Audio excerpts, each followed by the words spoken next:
அடுத்தது இந்த ஃபண்டு எப்பெல்லாம் வந்து அண்டர் பெர்ஃபார்ம் பண்ணியிருக்கு அப்படின்னு பார்த்தீங்கன்னா 2018 2020 வரைக்கும் பார்த்தீங்கன்னா இந்த ஃபண்டு வந்து அண்டர் பர்ஃபார்ம் பண்ணியிருக்கு. ஏன்னா அந்த டயத்தில் வந்து ஃபண்ட் மேனேஜர் வந்து ஆயில் அண்ட் கேஸ்லையும் பிஎஸ்யூ கம்பெனிலையும் வந்து செக்லிக்கல் ஸ்டாக்ல வந்து அவர் முதலீடு பண்ணார். ஒரு வேல்யூ செக்டராக தேர்ந்தெடுத்து முதலீடு பண்ணார். பட் அது வந்து அவருக்கு சக்ஸஸ் கொடுக்கல. அதனால இந்த ஃபண்டு வந்து அண்டர் பர்ஃபார்ம் பண்ணுச்சு.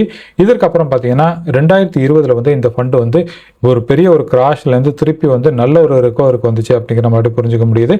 அடுத்தது ஒரு ஷார்ட் டேர்ம் அண்டர் பர்ஃபார்மன்ஸ் எப்போ வந்துச்சுன்னு பார்த்தீங்கன்னா 2023 2024 பார்த்தீங்கன்னா இந்த மார்க்கெட்டில் வந்து தொடர்ந்து மிட் கேப்பும் ஸ்மால் கேப்பும் வந்து பெரிய அளவில் வளர்ந்ததுக்கப்புறம் என்னாச்சுன்னு பார்த்தீங்கன்னா மிட் கேப் ஸ்மால் கேப்பும் பெரிய அளவில் சரிய ஆரம்பிச்சிச்சு. ஸோ அந்த டயத்தில் வந்து இந்த ஃபண்டு வந்து கொஞ்சம் அக்ரெசிவாக முதலீடு பண்ணியிருந்ததுனால இதோட வீழ்ச்சிங்கிறது ஒரு ஷார்ட் டேர்மில் முன்னாடி பார்க்க முடிஞ்சிச்சு.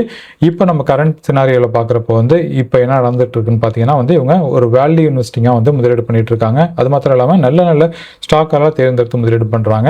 சில நேரங்களில் வந்து இந்த இப்படிப்பட்ட அந்த வேல்யூ இன்வெஸ்ட்மெண்ட்டில் வந்து ஒரு 2 to 3 இயர்ஸ் வந்து ஒரு சின்ன ஒரு பெர்ஃபார்மன்ஸ் இஷ்யூ இருக்கலாம். பட் இருந்தாலும் வந்து லாங் டேர்மில் அதோட ரிட்டர்னை வந்து இவங்க கேட்ச் பண்ணி வரதுக்கு வாய்ப்பு நல்லா தெரியுது. எந்த பீரியடில் இந்த ஃபண்டு வந்து சிறப்பாக செயல்பட்டுச்சு அப்படின்னு பார்த்தீங்கன்னா 2003 2007 வரைக்கும் நல்ல ஒரு அருமையான ரிட்டர்ன் கொடுத்துச்சு. அது மாத்திரம் 2013 2017 அதுக்கப்புறம் 2021 2022 இந்த ஃபண்டு வந்து வேல்யூ ரேலி வந்து ரொம்ப அருமையாக செயல்பட்டுச்சு அப்படிங்கிறத நமக்கு புரிஞ்சுக்க முடியுது.